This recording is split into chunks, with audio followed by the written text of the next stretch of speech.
Good afternoon, everybody. My name is Carl. I'm a recovery coach here at Cap Recovery Center. This is our all recovery meeting for the day. Before we continue, I'm going to let everyone know that we have some other meetings that go on during the week, and they're in person and on virtual, as you see. So we have our Gratitude Tuesday meeting, and that's at 12 p.m. on Tuesdays. We have a coffee conversation meeting on every Tuesday at 2 p.m. We have our family meeting on Tuesdays at 5:30 p.m. And we have our all recovery meeting, as you see today, every Thursday at 1 p.m. And we have our men in training meeting that's later today on Thursdays at 3 p.m. And our Freedom Fridays meeting on Fridays at 1 p.m. Also, we have other fellowships that come here, and these are in-person meetings, not virtual, in-person. We have AA meetings. That's on Mondays, 11 a.m., Wednesdays and Thursdays at 10 a.m., Fridays at 9:30. We also have NA meetings scheduled on Tuesdays and Thursdays, 12 to 1:30, and these are in-person meetings only.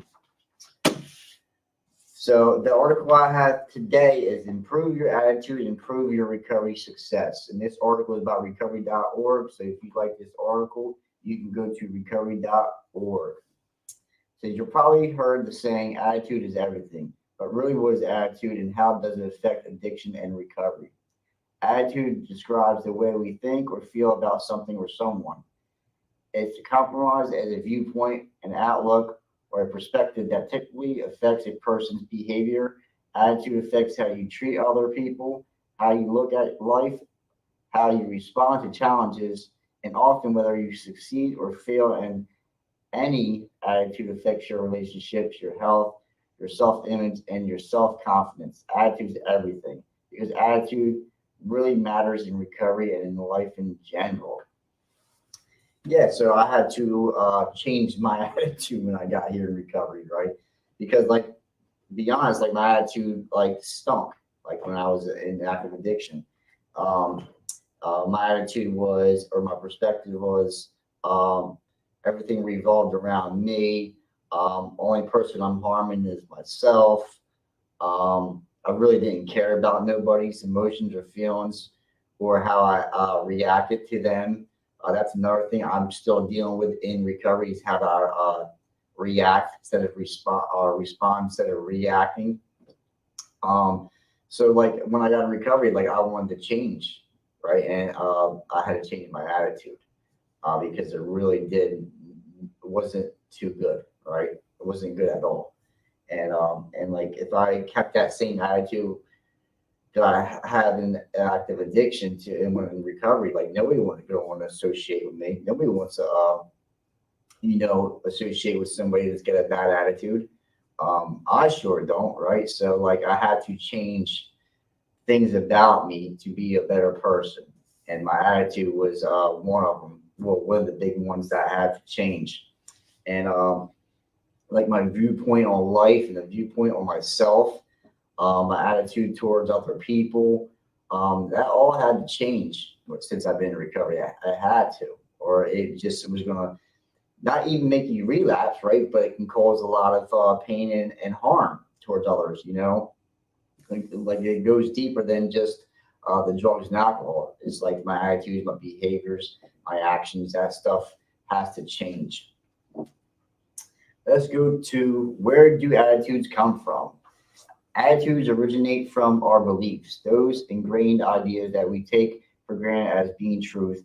Our beliefs live deep within the subconscious part of our minds, where countless ideas, assumptions, and preconceived notions that we collected and developed over a lifetime have been sorted and stored away. Beliefs provide us with a built in mechanism for quickly making decisions because they offer a sense of certainty. But sometimes these truths are not as accurate as we imagine. Very true. Most of our beliefs were programmed in our brains at an early age. By age 6, a child's brain has cataloged enough ideas and perceptions to create a blueprint of how perceive themselves in the world. This blueprint becomes the child's belief system, and unless these beliefs are later constantly reevaluated and updated, which too often does not happen, remade assertive truths, attitudes, then demonstrate or express the whole world the content and meaning of these innermost beliefs, attitudes, and the beliefs they are built upon affect not only our thinking and behavior, but many other important aspects of our lives as well. I definitely agree with that part of the article. A lot of our beliefs that we're brought up with, the things how we're raised, how we're programmed. It's crazy to say it like that, how we're programmed, but like we start to believe that kind of stuff, that we're raised as, and it just some of the stuff is not truth, like as a kid, I hung around with people in the streets, and I was hanging around with people that were using and causing trouble and stuff like that. So I started to become them, right? I started hanging around with the ones that weren't up to no good, right? So I start to take on their beliefs and their attitudes. I start to become them. My grandpa always said, you start to become who you hang around with, and that came true. So as a kid, it's very crucial what we teach our kids and how we act and react in front of our kids, and show them. You have to have some boundaries, and you show them some respect, and you show them, teach them, make them learn, instead of I don't know, I want to go down a rabbit hole how to raise kids and stuff like that, but like it's very crucial to me, what we teach our kids and what we show our kids, because that's what it all like stemmed from me. Like I ran by myself, and I ran the streets with other people and did this and did that. I didn't have too much of guidance, right? So I was defend for myself, so basically like kind of the streets raised me, but I didn't have to be like that, but I made it that way, and it says at an early age, by age 6, a child's brain has cataloged enough ideas and preconceptions to create a blueprint. So at a young age, we start to retain this stuff. So the next one is how attitudes affect your health. One of the most important reasons to concern yourself with the idea of attitude at the possible consider improving yours if need be is that attitude can make a real and profound difference in your health. Check that out.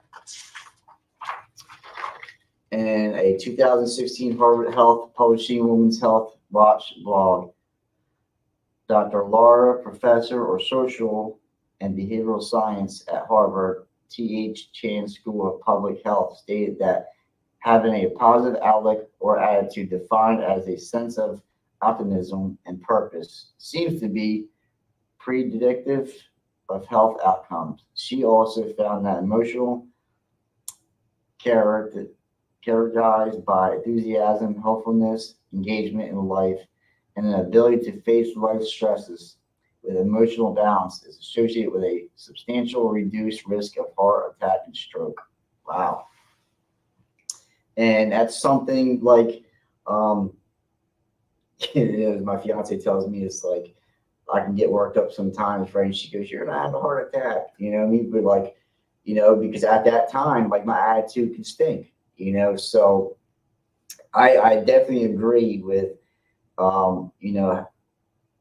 watching our attitudes, it can affect our health, and it talks about like heart attacks, strokes, and stuff like that. So it definitely can reduce anxiety, depression. So our attitude does affect other aspects of our life, and it definitely can reduce things in our health also. We'll go to How attitude affects recovery. In addition to affecting health, attitude can significantly affect your chances for recovery success. Recovery requires motivation. Motivation is more than a desire for an outcome. It includes additional elements such as confidence in your ability and an intention to maintain desire for success. Over a long period in recovery, motivation also requires an ongoing decision to prioritize the goals, such as sustained absence every day. Motivation in recovery is aided by a positive attitude to be resilient and overcome setbacks. It is necessary to focus on what is possible and desirable rather than on what has gone wrong. With a positive focus, it is easier to get back on the horse and try again, limiting the negative effects of a misstep or setback and reestablishing forward momentum toward your recovery goals. First, decide to see yourself as someone who is capable of being an honorable person and someone who is willing to work toward the goal. Once you have embraced this attitude in your mind and heart, you will find it easier to remain on the path to success. Remember, in every situation, you can always find something that is good and something that is not. Which of these you mainly lock onto entirely a matter of your own choosing. Recognizing that attitude is a choice and not a matter of fate or luck allows you to take charge of your thinking and become empowered versus helpless. I like how it says, remember in every situation you can always find that something good or something that's not. So what I learned in recovery is like try to look, see the good things in life, in all situations, right? Because things happen in life that we don't like, right? You know, we don't agree with, or we don't particularly, like I said, we don't really like it, right? So we have to see the good things in the situations that we don't like. You know, some things are just not meant to be, you know, and that could be at the moment it doesn't feel too good, right? We can stir up a lot of negative emotions and feelings, but like in the long run, if we stay here long enough, right, we can see the good side of things. It's like, wow, like, well, you know, thank God that didn't happen because, you know, this would have happened or that would have happened. So we have to see the good things in life even if we don't like it. We'll go to attitudes for successful recovery. Yeah, if we better our attitudes, we definitely can have a better recovery. I can definitely agree with that. Some attitudes, like choosing to view situations from a positive perspective, can increase your chances of recovery success. Here are a few more to consider. Choosing honesty. As I noted in my article, the changing perceptions of yourself during recovery. The first step is changing negative self-perceptions and self-beliefs is to embrace honesty, radical honesty, where no distortions, minimizations, or half-truths obscure the reality of one situation. One of the reasons 12-step programs work for people is that they provide a place where the recovering person can be radically honest and bear embarrassing secrets about themselves without fear of judgment or ridicule. Becoming honest with oneself is the first important step of the road to recovery. I like this. You know, changing our perceptions of ourselves, that was big for me. Because I always had this attitude towards myself that it was so negative. Like I'm like my worst enemy, right? I can beat myself down more than anybody else can. So my core beliefs about myself, what I said about myself, my perception of myself, it was bad, you know, and that kept me stuck in the disease of addiction. You know, thank God I broke out of that. You know, thank God I gave myself a break and gave myself a chance. But some of these, yeah, it talks about 12-step programs, AA, NA, and there's a few others, right? Talks about being radically honest. Like, there's a lot of things I've done, and I thought I was going to keep secret till the day I die, right? I'm going to take these secrets to the grave, as you speak, you know. But like some of the stuff that I kept secret, it kept me deeper and deeper in active addiction. So but like fear of being judged or looked at different, or like I'm a bad person. But when I came into a 12-step program, and here at Calvary Recovery Center, we welcome all pathways, right? I chose to go to a 12-step fellowship called NA. And and thank God for that, because like I got a sponsor that I can trust and confide in, right? And he don't judge me, right? He just loves me, no matter what. And he can relate. That was the biggest thing for me. What helped me in my recovery is I didn't feel alone anymore.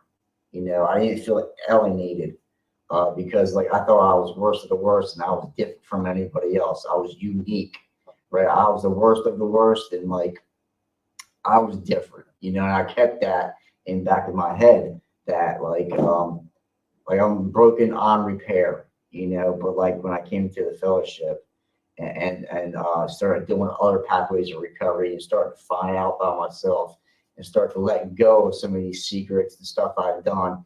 And people said, me too, right? Because as I always say, a me too program. And sometimes like when somebody's sharing or somebody's talking with me or sharing in the meetings and stuff like, and we laugh, it's usually because we've done the same thing. We can relate, it's relatable. So that made me feel a part of, that really made me stick around. And what a beautiful thing. What a beautiful thing. It says, have an open mind and being willing to try different approaches is important because there is no one size fits all recovery program. Yep, multiple pathways, all welcomed. Community-based programs such as AA, NA, and other 12-step programs work for many people, but they are not for everyone. Some people do better in a structured inpatient or partial inpatient rehab program.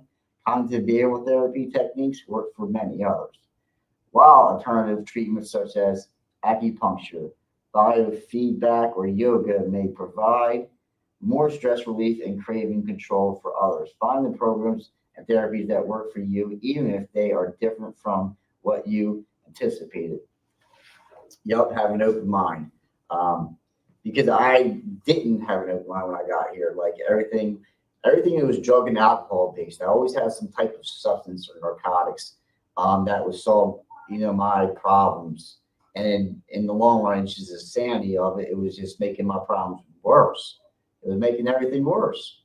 And until I opened my mind and tried something different, that's when I began to change and grow. And like I said, me and Cap Recovery Center welcome all pathways to recovery. And like I said earlier, I do a 12-step fellowship of NA. I go to church, right? I see a therapist. I seek outside help. I talk with other recovering addicts. I have a lot of coping skills. I have a lot of outlets to help me in my recovery, which I didn't in active addiction. I isolated. I kept everything to myself. Everything was about me. And what I've learned in recovery is the best way to get help is to get out of yourself, to help somebody else. That's where I can get my help out today. It might sound crazy at first. It's like, how are you going to receive help when helping somebody else? Trust me, it helps me to lessen what I have going on, because like we can have daily struggles, life shows up and, we get overwhelmed, we get stressed, anxiety, depression, right? And, but I learned too, like that's just temporary emotions and feelings. They come and go. As long as I stay here and I don't pick up, I have a chance. I have another chance to do something different. I had to change my attitude about things, right? I had to change my perspective. I had to change my thinking, the way I react, the way I respond. But it all betters my life. It all betters my life. So it says, learning from the past. Experience is often the best teacher. Look back and reflect on how you previously coped with a difficult situation, your own experience or that A trusted support person or sponsor may provide you with insight to help solve a current dilemma. If you can be adaptable and can remain flexible, you can respond to challenges with the wisdom and insight rather than reacting. Habit and old patterns to them. So that's another thing through the process of recovery is like, so I used to react this way, right? How am I reacting today? Or how am I responding today? Because when I got in recovery, like I had to change all that. I had to change all that. And any given moment, things can happen, right? I can resort to old behaviors and old ways and old bad attitudes, right? So, but I can address that today. Like when we get recovery, we don't get perfect. We just get better. As long as you put the work in, right? I had to do some work on myself. And one of the things that I do is step work, and I do some writing, and there's journaling, uh, gratitude lists. There's things that I can do for to learn about myself, and like put it on paper and going over it with somebody.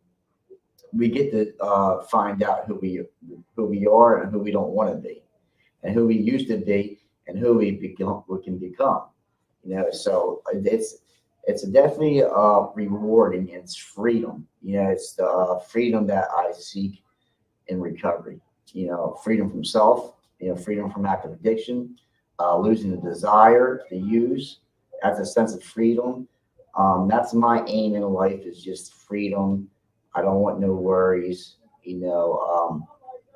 Just live life. It can be hard to do that. Staying in the moment, one day at a time. And talks about the past. Like I don't have to stay stuck there. I can revisit, right, and go over it with my sponsor or whoever, right. But I don't have to stay stuck in that. It's already done. I can't change it, right. The only thing I can do is move forward and do better. As the future, like I don't project in life. I mean, I can have goals, short-term goals, long-term goals, but like I don't stay stuck in an illusion of fantasy. That's another thing. But like try to stay.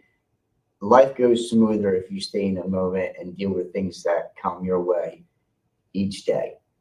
So you don't have to overwhelm yourself or have stress, anxiety, depression, because we can cause all that ourselves. Like I can, like I don't need people to, cause all of this. I can do that myself. So, just let go sometimes. Surrender and accept. That's some of the principles we learn in recovery, and just like let things be. Is very soothing for your recovery. And we'll go to this last part here. It says practicing gratitude. AA and NA describes attaining serenity and gratitude as two of the most characterized makers of successes in the AA and NA, stating that gratitude and serenity are two sides of the same golden point of sobriety. By choosing to have a positive attitude and to feel gratitude, you can create a mindset that strongly supports recovery success. Yeah. Like when I pray, I pray as like I have gratitude for the things I have and the things I don't have. So I try to seek gratitude in all things. We're real grateful when we got things that we want or things that we need, right? But like when things are not going our way and the things that we don't want to happen, we're not too grateful for them. But we're not open minded, right? It's like maybe it's for a reason. Maybe it's not for this time, right? Maybe in the future this can happen, right? But at this moment, it's not time to whatever the case may be. So I practice gratitude by helping others. That's my main thing in life today. I'm not a materialistic kind of guy. you know, because things come and go, right? I'm just grateful for the things I have. And the one main thing I'm grateful for is my life, you know, just being alive, you know, because I took that stuff for granted. You know, I didn't care about anything. I didn't care about myself. You know what I mean? So like I was on a self destruction path of, you know, deeper and deeper in addiction, right? You know, I'm surprised I haven't died, you know, the way I was going. But, you know, I was awarded, not awarded, but, you know, afforded a second chance in life. So, like, I had to do something different. I had to change my attitude about myself and about the world. Um, and, you know, give myself a chance, give myself a break to get better. When I started doing that, you know, I started to little by little get better, you know, each day getting better. Um, but yeah, that was our all recovery meeting for the day. And it's improve your attitude, improve your recovery success. And this article is about recovery.org. Until next time, we'll see you later.